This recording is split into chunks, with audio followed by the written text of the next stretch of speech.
Bigfoot Classified contains content that is graphic in nature, and listener discretion is advised. Bigfoot Classified relies largely on news documents, eyewitness accounts, press conferences, and interviews. Every episode is produced with respect to the victims, families, and communities involved. Some of the interviews, quotes, and broadcasts have been recreated. Numerous hours of research have been done regarding these stories. And if you have a theory, question, or feel that we've missed something, we encourage you to visit BigfootClassified.com. This is Bigfoot Classified.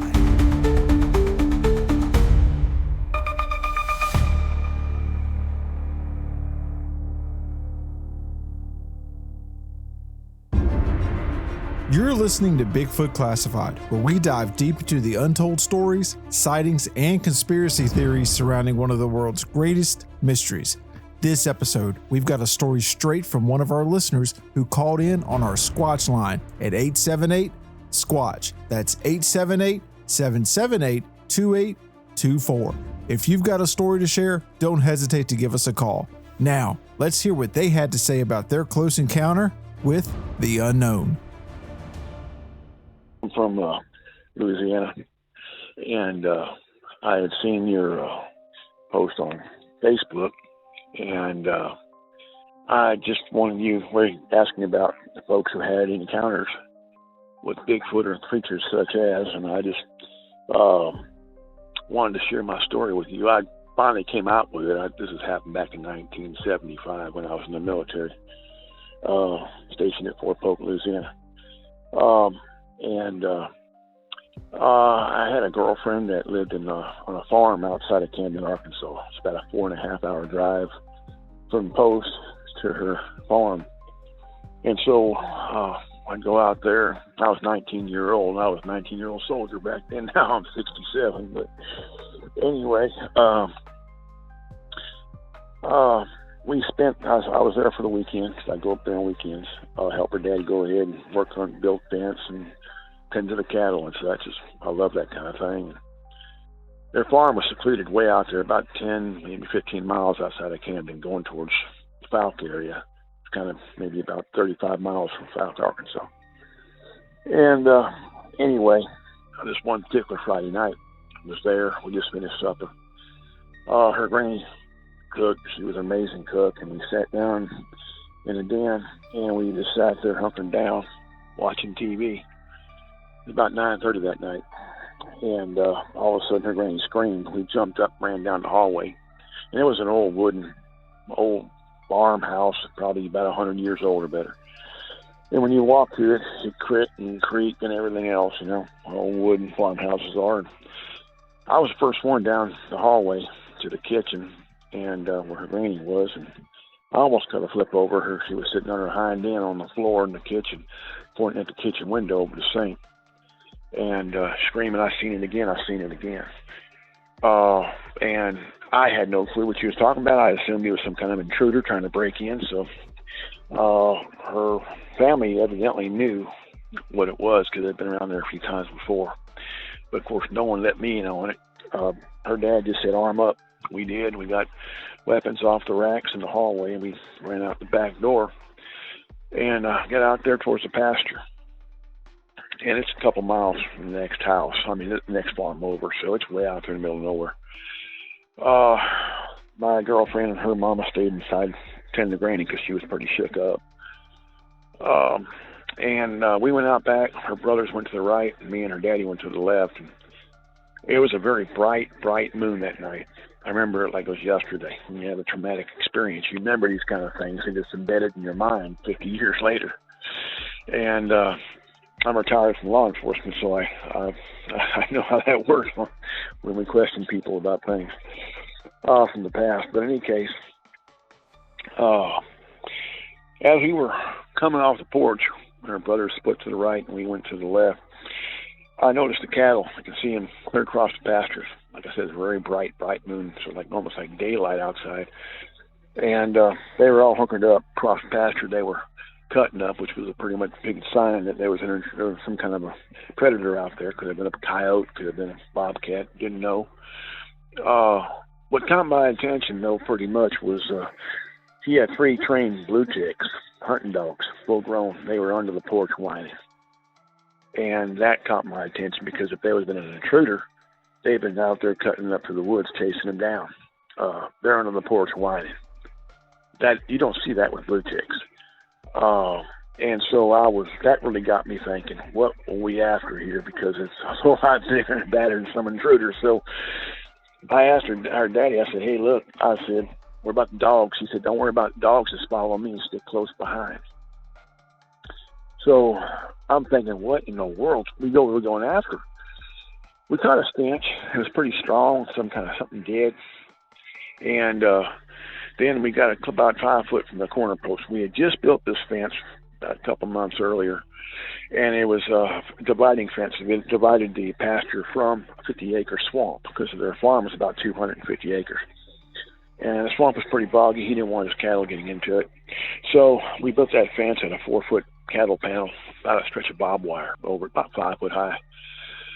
And we approached that corner post right there, and all of a sudden we jumped something up. I mean, in the thicket right there, and that's in that swamp side of the fence. We jumped something up. It was twisting and turning and burning inside there, just busting limbs and everything. It's like a 2,000-pound rhino, best way I can describe it. And then all of a sudden, at this point right here is where my whole world changed. And even here at 67 years old now, only 48 years later, it gives me chills even talking about this. This thing jumped over the fence out of that thicket. And it wasn't about 25 foot, I think we counted the next morning, 25 foot from us right there in that pasture. It squatted down, and when it stood up, it was flank of us. When I say flank, we were looking at it, it was facing to the right of us. So we saw its profile. It stood up about 8 foot, at least 8 foot tall, covered in hair, very massive, very, very strong, powerful built. The first thing I noticed was I can see its profile in the moonlight. It was a man's profile. It was not a bear, because a bear has a snout. This had no snout. It had a man's profile. And long arms. His hands came almost down to its knees. Big, massive arms, big hands, long fingers. I mean, just, it was no bear, because bears don't have fingers. But its shoulders were very broad. That's another different depiction of a bear, because a bear has sloped shoulders. This thing had broad shoulders, broad, massive shoulders. And then, of course, this all happened in a matter of about 20 seconds. So I'm slowing it down to give you the basic details so you can understand what we were looking at. It ran from us. Didn't try to attack us. Didn't try to aggress us. It ran from us. And I was armed with a 12 gauge, and her daddy had a 410. He was scarier than I was, and it ran away from us. Now, if it had came towards us, I'd have unloaded that 12 gauge, reloaded, unloaded again, being a soldier, but it ran from us. So it posed no threat. Evidently, it was scared of us as we were scared of it. And when it ran across that pasture, it's about a 100-yard pasture, it ran like a track star. And when I say that, I mean it ran like a man, not like a bear. Bear can't run on 2 legs, has to fall on all 4s. It can walk on 2 legs like a man, but it can't run. Leg structure won't allow it to. Has to fall on all 4s. I've seen many bear. And this thing, it ran like a track star across that pasture, 100 yards. Crashed to the cattle gate. Now, we had built that cattle gate out of 2x6 oak. If you know anything about oaks are very powerful, very strong. But it shattered those 8 2x6 oak boards. Shattered them. So that pretty much cleared up the fact of being a man in a suit. There's no man that's going to run through 2x6 oak boards new and go ahead and shatter them like that. I mean, you'd have to have a D9 dozer do something like that. And then, any case, so as it crashed to that cattle gate, it hollered, it roared. And it was a roar I never heard before in my life. Gave me chills. By that time, here come her brothers around the other side, and they said, "Did y'all hear that?" I said, "Here, we just seen it." They said, you seen it? What'd you see? I said, I don't know. I don't know what to call it. I didn't believe in Bigfoot back then. This is back in '75, so it wasn't talked about a whole lot back then, a few people that seen them. But I said, I don't know what I just seen. I just know it was not a bear. It wasn't a man. It was something I couldn't relate it to. My mind was burning. Anyway, her daddy was very shook up. He was almost crying. And he just said, I don't know what to do. He comes around here every once in a while. He says, I don't know how to protect my family, what to do. And so anyway, he sat there, Renner was running, we hearts were racing. We calmed down, and finally I went ahead and got her tallest brother. He was 6'4". I said, look, for just kind of size comparison and kind of go ahead and get us relatively what this thing is and how tall it was. I said, I need you to stand there under the kitchen window now.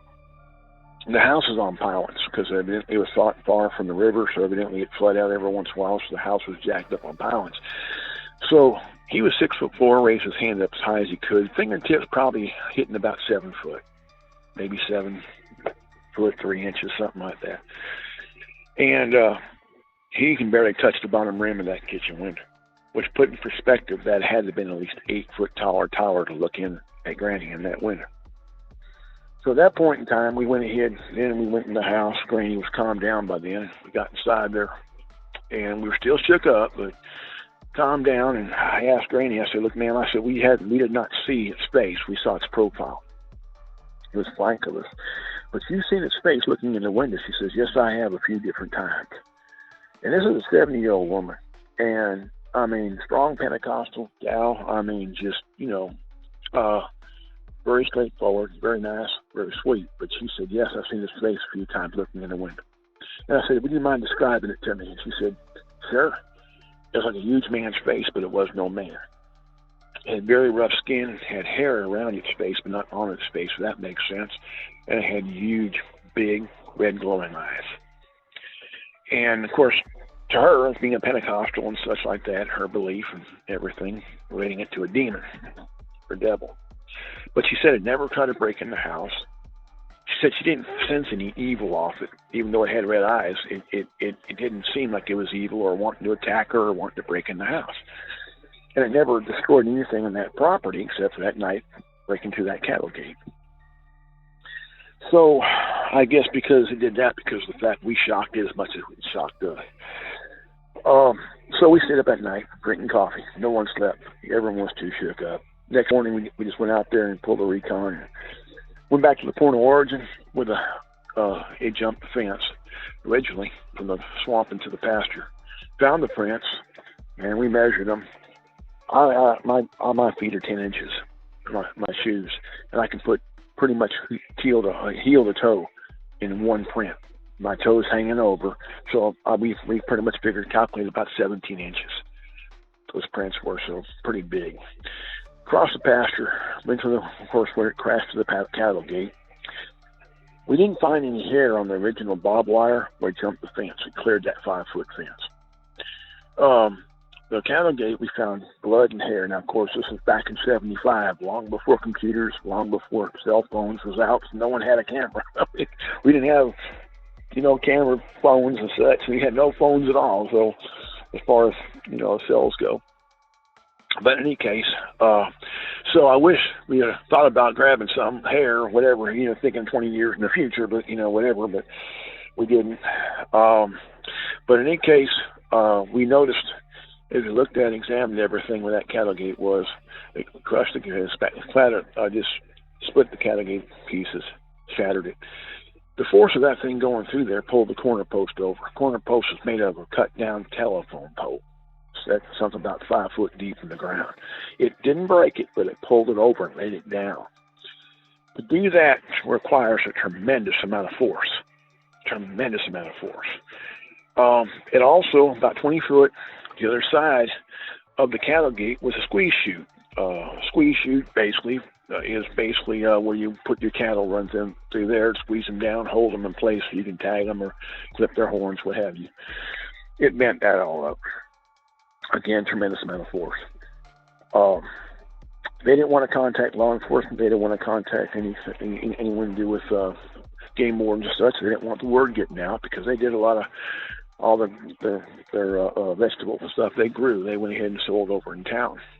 Camden at the time was a very small town back then, so they didn't want the word getting out. People think they're crazy, so they didn't want to ruin their reputation. So they didn't want it talked about. So I kept it, closed up, wouldn't talk about it, and I didn't. Came out of the military in '81, settled here in Louisiana, and I went ahead and went to work law enforcement. Retired about 3 years ago from law enforcement. I never talked about it ever to anybody until finally my wife's uncle. He said he's seen one out here. He didn't want to talk about it much, so I had to tell him my story for the first time in 40-some years. And he was the first one I told. And it encouraged him to tell his story. And he told me, he said, "I'm not crazy." Then I said, "No, sir, you're not crazy. I promise you're not crazy." Thank you for listening to another episode of Bigfoot Classified. We want to hear your stories. Have you encountered Bigfoot? Or do you have a wild Bigfoot conspiracy theory? Call us at 878-SQUATCH. That's 878-778-2824. And when prompted, say "story voicemail" and leave us a voicemail message. Your story might just be featured in an upcoming episode. And don't forget, subscribe to the podcast so you never miss an episode. If you have a Bigfoot conspiracy to share, email us at info@mediasquatch.com with the subject Bigfoot Classified. Until next time, keep searching for the truth.